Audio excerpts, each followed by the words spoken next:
Degree free मिल गई। हाँ?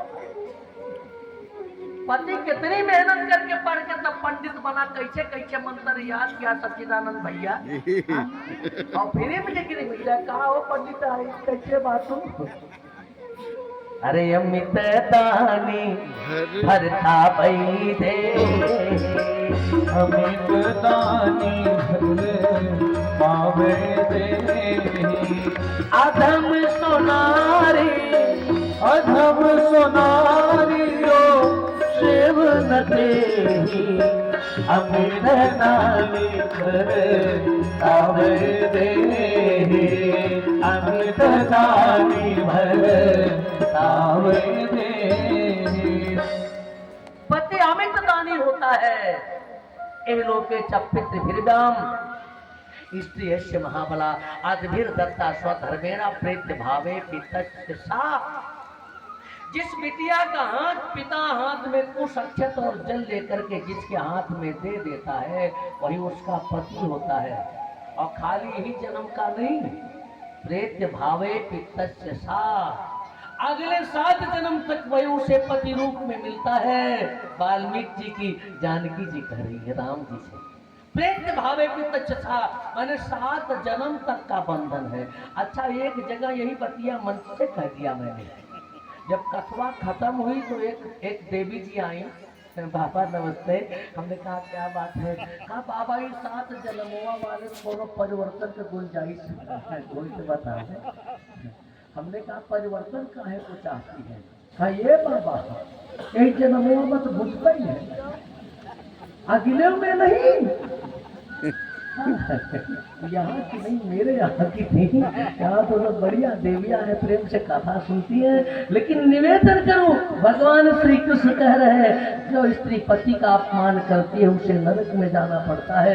दोषीलो दुर्भगो वृद्धो जड़ो रोग धनु पिवा पति स्त्री हाथब्दो लोकेप सुभिर पातकी। और कहा देवियों तुम्हारे सबके पति तो सुंदर और स्वस्थ है, उनकी बात क्यों नहीं माना, जंगल में चली आई हो, अब नरक में जाओगी। यहाँ गोपियों ने एक बड़े महत्व की बात कही, कहा कन्हैया कहाँ। हाँ, एक प्रश्न करती हूँ। एक पतिव्रता स्त्री का पति परदेश जा रहा था, अपने पति की पूजा किए बिना पनियों ना पीती थी, तो पति से कही कि तुम चले जाओगे 1 महीने में लौट के आओगे, तब तक तो मैं मर ही जाऊंगी। पति ने एक उपाय निकाला, अपनी एक फोटो टांग दिया दीवार पे और कहा तुम इसी की पूजा करके रोज पानी पी लेना, 1 ही महीने की बात है, आ जाऊंगा। पत्नी ने कहा जाओ। अच्छा, पति परदेश चला गया। 1 महीने बाद जब लौटा, गर्मी का महीना दोपहर का समय था और उसकी पत्नी दरवाजा बंद करके पूजा कर रही थी, उसी की पूजा कर रही थी। दरवाजा खटखटाया, अजी सुनती हो, पहचान गई हमारे वो नहीं यहाँ, लेकिन पूजा करने बैठी है। अब बताओ कन्हैया समस्या है, उठ करके पति का स्वागत करे, दरवाजा खोले कि पूजा करे। अच्छा आप लोग बताओ क्या करना चाहिए, दरवाजा खोलना चाहिए कि पूजा करना चाहिए? हाँ, कुछ बताएंगे? करें, दरवाजा खोलना चाहिए। अच्छा, भगवान ने भी यही कहा दरवाजा खोलना चाहिए। हाँ, क्यों? कहा देखो किसी देवता की पूजा कर रही होती तब तो अलग बात थी, वो नहीं की पूजा कर रही है तो जो फोटो में नकली पति है, और जब असली वाला आ ही गया तो नकली की कब जरूरत नहीं है। गोपियों ने कहा तब हम नरक में कैसे जाएंगे? कहा काहे? कहा असली नकली को छोड़कर हम असली के पास आए हैं। एक नहीं है, सुन लो, अगर हम गंवार गोपी हैं, ग्वालिन है, तो हम वही रह के छोड़ा हो। हाँ? और उपदेश ब्राह्मण के मुख से ही सुनना चाहिए, ब्राह्मण के मुख से निकला हुआ उपदेश ही जगत का कल्याण करता है। यद पत्र पत्र सुहृदाम अमृतिरंगा श्री राम स्वधर्मेति धर्म विधाम स्वयो। जिस नारी धर्म की बात आप कर रहे हो, हम वो नारी धर्म को अच्छी तरह जानते हैं, हमको उपदेश मत हो। अगर जानती हो और जानकर गलती कर रही हो तब तो और तगड़ा दंड मिलेगा, और तगड़ी सजा होगी। का सुनो, अगर हम नकली पति को छोड़कर असली पति के पास आ गए तो गलती कहाँ किया? भगवान बोलो तो जंगलवा में तुम्हारा कौन सा पति बैठा है? हाँ, तुम कौन हो? श्रेष्ठो भगवान तनुभृताम किल बंधुरात्मा। घर तो शरीर का पति है, तन का पति है, लेकिन आप आत्मा के पति हो ना। अगर शरीर के पति को छोड़ करके हम आत्मा के पति के पास आ गए तो हमने पाप कहाँ किया है केशव? हाँ? और मेरे ही नहीं, सबके प्राणपति हो तुम, हो एक अगोचर सबके प्राणपति। स्वामी सबके प्राणपति, किस विधि मिलो दया इस विधि मिलो दया में, तुमको मैं घूमते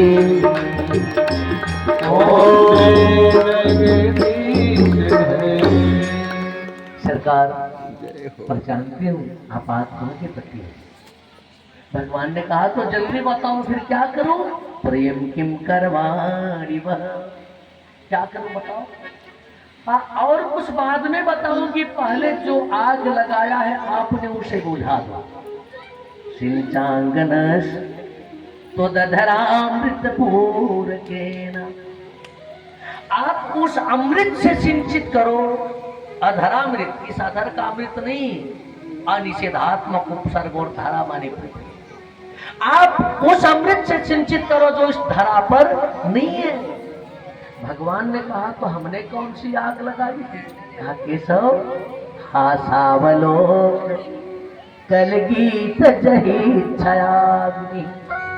जब आप हमारी तरफ हंसकर अवलोकते हो, हंसकर देखते हो तो एक आग लग जाती है।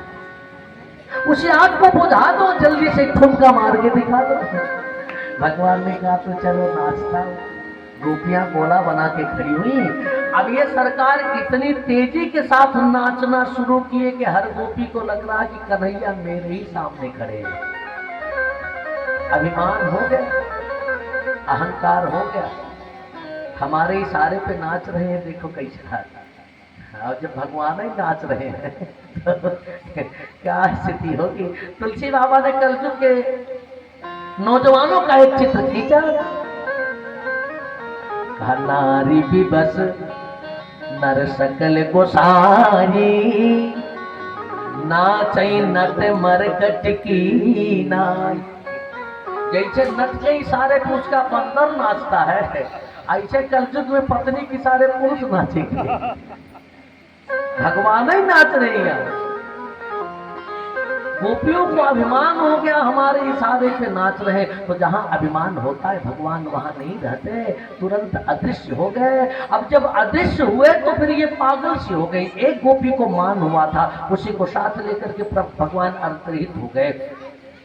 पागलों की तरह जंगल में लगी ढूंढने, और इसी ढूंढते ढूंढते ढूंढने के क्रम में वे सब जमुना के तट पर पहुंचे। तो कहा सखी आओ हम एक गीत गाते हैं, वही गीत सुन करके अगर कन्हैया आ गए तो आ गए, अन्यथा हम जमुना के जल में डूब करके अपना प्राण त्याग देंगे।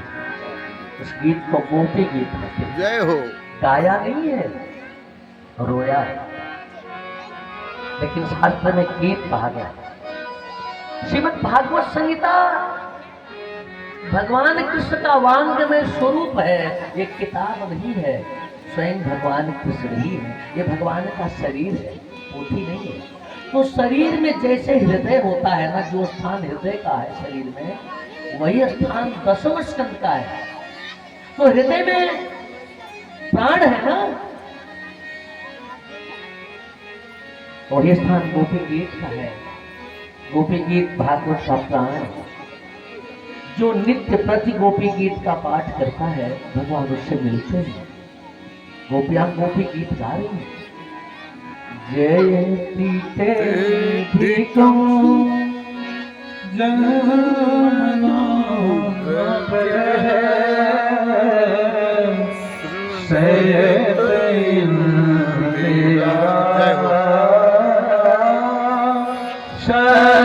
सुनत ही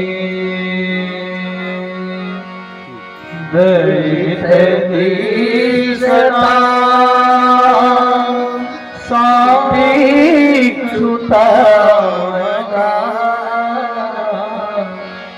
वैधिता सब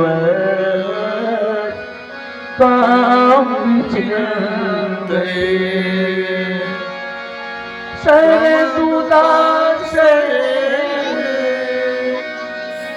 सरदुदास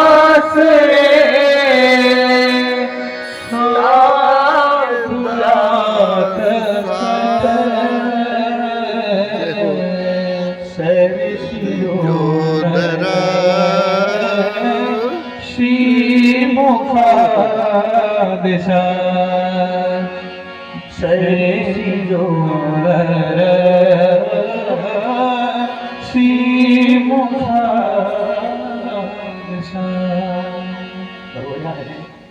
गोपियों में कि सूरत नाथ दे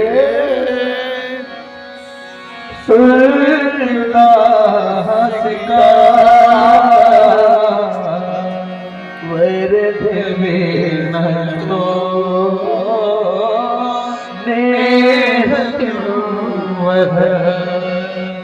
हे प्रभु आप हमें छोड़ कर क्यों चले गए जय जितेधिकम जन्मना प्रचलित तो जन्म